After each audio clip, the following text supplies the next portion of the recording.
ఒక అమ్మాయికి. ఏమండి, చర్చి ఏమో మెట్లెక్కి పైన చర్చి, అలాగునే మోకాళ్ళ మీద నడుస్తూ మందిరంలోకి వచ్చిందండి. కాళ్ళు లేని అమ్మాయి పాకుతూ పాకుతూ మెట్లెక్కి మందిరంలోకి వచ్చింది. ఈరోజు కాళ్ళు ఉన్నాయి, నేను మెట్లు ఎక్కలేను. ఈరోజు ఓపుకుంది, ఏమండి, మెట్లు ఎక్కలేము. అదే ఆనాడు యేసయ్య నేను కూడా కలవరి కొండ ఎక్కలేను అంటే మనకు రక్షణ వస్తుందా? మనకు నిత్య జీవం వస్తుందా? ఏమండి, దేవుని కోసం మనం ఎంతైతే ప్రయాసపడతామో, ఏమండి, దేవుని దగ్గర అన్ని దీవెనలు అన్ని ఆశీర్వాదాలు మన కొరకు దాచబడి ఉంటాయి. ఏమండి, ఎక్కడికైనా నువ్వు వంక చెప్పొచ్చేమో కానీ దేవుని పని విషయంలో, దేవుని సన్నిధి విషయంలో, దేవుని కార్యక్రమాల విషయంలో వంక చెప్పి తప్పించుకునే ప్రయత్నం ఎవరో చేయకూడదు. నువ్వు వంక చెప్పి తప్పించుకున్నావా, నీకు అవసరమైనప్పుడు దేవుడు కొన్నిసార్లు నీ ప్రార్థన కూడా ఆలకించకపోవచ్చు. అదే వంక రేపొద్దు నువ్వు ఏదైతే దేవుడి దగ్గర విత్తుతావో రేపు అదే పంట కోస్తావు.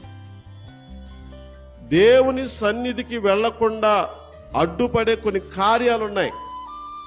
ఏంటంట, దేవుని సన్నిధికి వెళ్ళనీయకుండా అడ్డుపడే కార్యాలు ఉన్నాయి. ఎందుకంటే సాతాను గాడికి తెలుసు, నువ్వు దేవుని సన్నిధికి వెళ్తే భక్తిలో ఎదుగుతావు, ప్రార్థనా జీవితంలో ఎదుగుతావు, విశ్వాస జీవితంలో ఎదుగుతావు, నీతిగా యథార్థంగా జీవించడానికి నువ్వు అలవాటుపడతావు. అది వాడికి ఇష్టం లేదు అలా జీవించటం. అందుకని వాడు ఏం చేస్తాడంటే నీకు అనేకమైన పనులు కల్పిస్తూ ఉంటాడు. ఎప్పుడు రాని చుట్టాలు నువ్వు దేవుని మందిరానికి వెళ్దాం అనుకున్నప్పుడే వస్తారు. ఎప్పుడు రాని బంధువులు నువ్వు ప్రార్థనకి సిద్ధపడేటప్పుడే వస్తారు.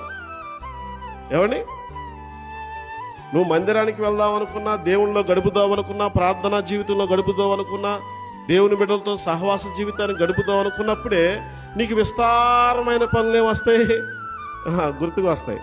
అర్థమవుతుందా? దేవుడి పని అన్నప్పుడే చాలా పనులు గుర్తుకు వచ్చేస్తా ఉంటాయి.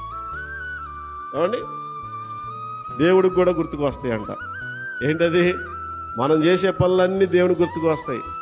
కీర్తన గ్రంథంలో అంటాడు, మీరు కూర్చునుట, లెగుచుట, పనుకొనుట, ఏమండి, మీరు తలంచే తలంపులన్నీ కూడా ఆయన ఎరిగి ఉన్నాడంట. ఆయనకి మరుగు చేయగలిగింది మనం ఏమీ లేదు. పిల్లలకి మరుగు చేస్తాం, ఏమండి, సమాజానికి మనం మరుగు చేయగలుగుతాం, ఏ పనైనా. అర్థమవుతుందా? మనం ఎంత సంపాదిస్తున్నా, ఎంత దాచుకుంటున్నా చుట్టుపక్కల వాళ్ళకి మనం మరుగు చేయొచ్చు, అవునా? దేవుడి దగ్గర మనం ఏది కూడా మరుగు చేయటానికి వీలు లేదండి. 4 గోళ్ల మధ్య 4 తలుపులు వేసి మనం, ఏమండి, ఏదైనా విషయం మరుగు చేయొచ్చు, కానీ దేవుడి దగ్గర మరుగు చేయగలుగుతామా? చేయలేం. అందుకని మన క్రియలన్నీ ఎరిగిన వాడంట, మన తలంపులన్నీ ఎరిగినవాడు. అందుకని ఆయన దగ్గర మనం ఏమీ దాచలేం. కాబట్టి రేపొద్దున మనం ఏదైనా అడిగితే, ఏమండి, నువ్వు ఎలా ప్రవర్తించావో, ఎలా నడుచుకున్నావో అది దేవునికి జ్ఞాపకం వస్తుందంట. అందుకని మనకి హిజ్కియా యొక్క జీవితాన్ని మనం చూస్తే